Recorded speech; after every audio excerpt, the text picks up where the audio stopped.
Hello guys, welcome back to my channel. ഇന്ന് നമ്മൾ ഒരു ട്രാവൽ ചെയ്യാൻ പോവാം കേട്ടോ. ട്രാവൽ എന്ന് പറയുമ്പോൾ അകലേക്കൊന്നല്ല, നമുക്ക് നാളത്തെ മുതൽ 2 ഡേ ഷിഫ്റ്റ് 12 അവറിൻ്റെ സ്റ്റാർട്ട് ചെയ്യാണ്. അപ്പോൾ ആ 2 ദിവസം നമുക്ക് ഒന്നും തന്നെ ചെയ്യാൻ പറ്റില്ല, ഒട്ടും പ്രൊഡക്റ്റീവ് ആയിരിക്കില്ല.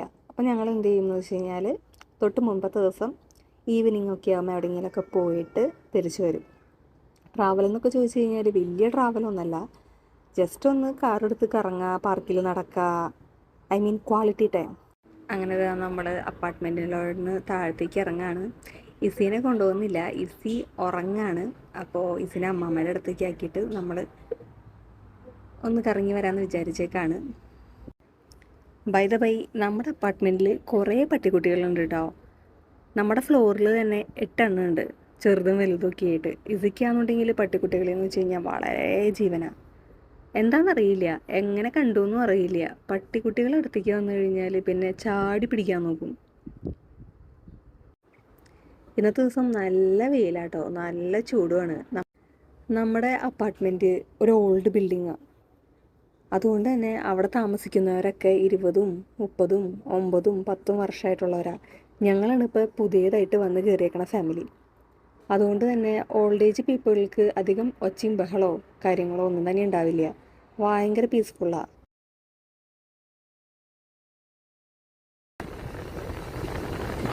സോ ഗൈസ്, ഞങ്ങൾ ഇന്നൊരു സ്വിമ്മിംഗ് പൂളിലോട്ട് പോവാണ്.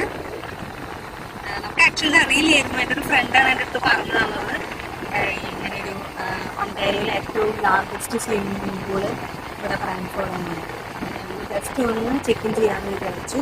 പക്ഷെ നമ്മൾ എൻട്രി ചെയ്യാൻ ഉദ്ദേശിക്കുന്നില്ല, കാരണം നാളെ നമുക്ക് ജോലി ഉണ്ട്. ആക്ച്വലി സമയമൊക്കെ ഏകദേശം 6 സോ ടൈമില്ല, പക്ഷെ ജസ്റ്റ് ഒന്ന് കണ്ടിട്ട് വരാമെന്ന് വിചാരിച്ചു.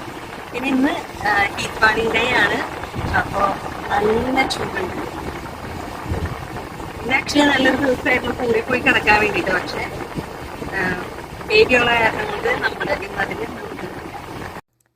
മുന്നത്തെ വീഡിയോയിൽ പറഞ്ഞതൊന്നും അധികം കേൾക്കാൻ പറ്റണില്ല എന്ന് മനസ്സിലായി. കാരണം എന്താണെന്ന് വെച്ച് കഴിഞ്ഞാൽ AC ഇടുമ്പോൾ ഹൈ വോളിയത്തിൽ ഫാൻ ഇട്ടിട്ടാണ്. ഒന്നും തന്നെ റെക്കോർഡാവാത്ത പോലെ തോന്നി. അതുകൊണ്ട് ഞാൻ പകുതി വോയിസ് ഓവറും പകുതി വീഡിയോയിലെ വോളിയം ഇട്ടിടണേ. അപ്പം നമ്മളിന്ന് പോകുന്നത് സ്വിമ്മിംഗ് പൂളിലോട്ടാണ്. ആക്ച്വലി എൻ്റെ കൂടെ വർക്ക് ചെയ്യുന്ന എനിക്കൊരു നേപ്പാളി ഫ്രണ്ട് ഉണ്ട്, സംഗീത എന്ന പേര്. പുള്ളിക്കാരി ആണെന്നുണ്ടെങ്കിൽ 30 years ഓൾഡായി, പക്ഷേ ആൾ മാരീഡ് അല്ല. അപ്പോൾ എല്ലാ ദിവസവും ആൾ എവിടെയെങ്കിലുമൊക്കെ കറങ്ങാൻ പോകും. ജോലി കഴിഞ്ഞ് വന്നാലും എവിടെയെങ്കിലുമൊക്കെ പോകും. അപ്പോൾ ആൾ വഴിക്കാണ് ഞാൻ ഇവിടെ ഇന്ന സ്ഥലങ്ങളൊക്കെ ഉണ്ടെന്ന് അറിയുന്നത്. മുൻപ് നമ്മളത് ഗൂഗിൾ ചെയ്ത് നോക്കുമായിരുന്നു, പിന്നെ ഇപ്പോൾ ടൈം കിട്ടുന്നില്ല. അപ്പോൾ പുള്ളിക്കാരി വന്നതിൻ്റെ അടുത്ത് പറഞ്ഞു തരും. അപ്പോൾ നമ്മൾ പുള്ളിക്കാരി പറഞ്ഞ സ്ഥലത്തേക്കാണ് പോകുന്നത്. അപ്പോൾ എന്താണെന്ന് വെച്ച് കഴിഞ്ഞാൽ ബ്രാൻഫോർഡിലെ second largest swimming pool in Canada അത് ബ്രാൻഫോർഡിലാണ്. അത് ഞങ്ങൾക്ക് അറിയില്ലായിരുന്നു ആക്ച്വലി. പിന്നെ പക്ഷെ എന്താ പ്രശ്നം എന്ന് വെച്ച് കഴിഞ്ഞാൽ നമ്മളിത് എൻട്രി ഫീ ഒക്കെ ഉണ്ട്. അതിൽ എൻട്രി ഫീ വേറെയുണ്ട്. എൻട്രി ഫീ വരണത് പെർ പേഴ്സൺ $8. ഇപ്പോൾ 2 ഇയറിന് താഴെയാണെങ്കിൽ ഫ്രീയുമാണ്. സീനിയർ സിറ്റിസൺ അങ്ങോട്ട് $6 അങ്ങോട്ടുള്ളൂ.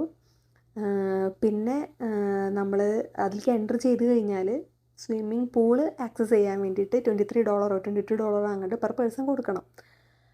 പക്ഷേ എനിക്കത് കേട്ടപ്പോൾ ആക്ച്വലി ഫീസൊക്കെ കുറച്ച് കൂടുതലാണ്. കാരണം നമ്മൾ നോവസ്കോഷ്യയിലായിരുന്ന സമയത്ത് നമുക്ക് ഇത്തരം കാര്യങ്ങൾക്കോ അല്ലെങ്കിൽ ഇപ്പോൾ എവിടെയെങ്കിലും ബാർബിക്യൂ ചെയ്യണമെങ്കിലോ നമ്മൾ ഫീ ഒന്നും അടയ്ക്കേണ്ട, പേയ്മെൻ്റ് ഒന്നും ഉണ്ടായിരുന്നില്ല. പക്ഷെ ഒണ്ടാരിയോയിൽ വന്നതിന് ശേഷം നമുക്ക് എല്ലാത്തിനും പേയ്മെൻറ്റാണ്. അത് നമുക്ക് ഭയങ്കര വിയേർഡായിട്ട് തോന്നിയിട്ടുണ്ട്. കാരണം ഒരു 4-5 വർഷം നോവസ്കോഷ്യയിൽ നിന്നിട്ട് പിന്നെ ഒണ്ടാരിയോയിലേക്ക് വന്നപ്പോൾ ഭയങ്കര ഒരു ചേഞ്ച് ആയിരുന്നു. അത് നമ്മുടെ കയ്യിൽ നിന്ന് പൈസ ഇറങ്ങിയപ്പോൾ നമ്മൾ അറിയില്ല. അപ്പോൾ പുള്ളിക്കാരി ഓൾറെഡി എൻ്റെ അടുത്ത് പറഞ്ഞായിരുന്നു ഇങ്ങനെ പേയ്മെൻറ്റ് ഉണ്ടെന്ന്. പക്ഷെ അത് എവിടെയാണെന്ന് അറിയാൻ വേണ്ടി ജസ്റ്റ് ഗൂഗിൾ ചെയ്ത് നോക്കിയപ്പോൾ നമ്മുടെ വീട്ടിൽ തൊട്ടടുത്താണ്. നമുക്ക് വേണമെന്നുണ്ടെങ്കിൽ ഒട്ടുമിക്ക ദിവസങ്ങളിലും പോകാനും പറ്റും. ആകെയുള്ളൊരു പ്രശ്നം ഈ സ്വിമ്മിംഗ് പൂൾ യൂസ് ചെയ്യുമ്പോഴുള്ള പേയ്മെൻറ്റാണ്. അപ്പോൾ നമ്മൾ എന്ത് ചെയ്യാന്ന് വെച്ചാൽ ജസ്റ്റ് ഒരു വിസിറ്റിന് വേണ്ടി പോവാണ്. കാരണം നമുക്കത് എത്രത്തോളം ഉണ്ട് എങ്ങനെയാണെന്നൊന്നും അറിയില്ല. അപ്പോൾ ഞങ്ങളിതേ എത്താണ്. നമ്മളിതേ അവിടെ ട്രെയിലാണെന്ന് മനസ്സിലായി. കാനഡയിലൊരു പ്രത്യേകത, ഇഷ്ടംപോലെ ട്രെയിൽസ് ഉണ്ടാവും നടക്കാനും സൈക്ലിങ്ങിനൊക്കെ വേണ്ടിയിട്ട്. അപ്പോൾ ട്രെയിലാണെന്നുണ്ടെങ്കിൽ ഫുൾ ബ്രാഞ്ചസ് ഉണ്ട്. അപ്പോൾ ഇതിൻ്റെ പല ഭാഗത്തെ എൻഡുകളും ഞങ്ങൾ ഓൾറെഡി പോയിട്ടുണ്ട്. ഇത് വേറൊരു എൻഡാണെന്ന് പിന്നെ ഈ മാപ്പ് നോക്കിയപ്പോഴാണ് നമുക്ക് മനസ്സിലാവുന്നത്. അപ്പം മാപ്പൊക്കെ ജസ്റ്റ് ഒന്ന് നോക്കി അതിന് ശേഷം നമ്മൾ കുറച്ചും കൂടി മുൻപോട്ട് പോകാൻ തീരുമാനിച്ചു. അപ്പോഴാണ് നമ്മൾ പേയ്മെൻറ്റ് ഓപ്ഷനും കാര്യങ്ങളൊക്കെ അവിടെ കണ്ടു. പക്ഷെ അതിന് അകത്തേക്ക് കിടക്കണമെന്നുണ്ടെങ്കിൽ എൻട്രി ഫീ ഉള്ള കാരണം കൊണ്ട് വെറുതെ എന്തിനാ $16 കളയണേന്ന് വിചാരിച്ചിട്ട് നമ്മൾ തിരിച്ചു പോവാണ്. ഇസി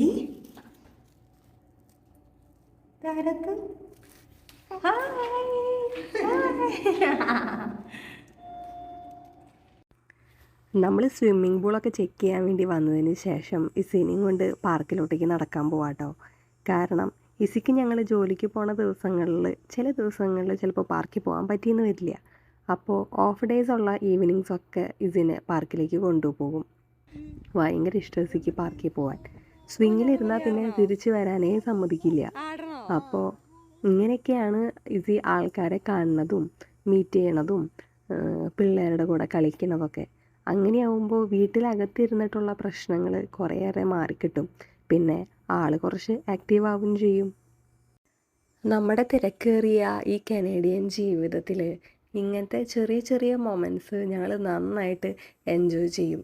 നാട്ടിൽ വെച്ചിട്ടാണെന്നുണ്ടെങ്കിൽ ഇങ്ങനത്തെ കാര്യങ്ങളൊന്നും നമ്മൾ നോക്കാറേ ഇല്ല. പക്ഷേ ഒരു ചെറിയ ഈവനിങ് വാക്ക് ആണെങ്കിൽ പോലും നമ്മുടെ മനസ്സിന് വലിയ വ്യത്യാസമായിരിക്കും. ഇങ്ങനെയൊക്കെയാണ് നമ്മൾ ചില ദിവസങ്ങൾ സ്പെൻഡ് ചെയ്യുക. അപ്പോൾ അടുത്ത വീഡിയോയിൽ കാണുന്നവരെ എല്ലാവർക്കും ബൈ.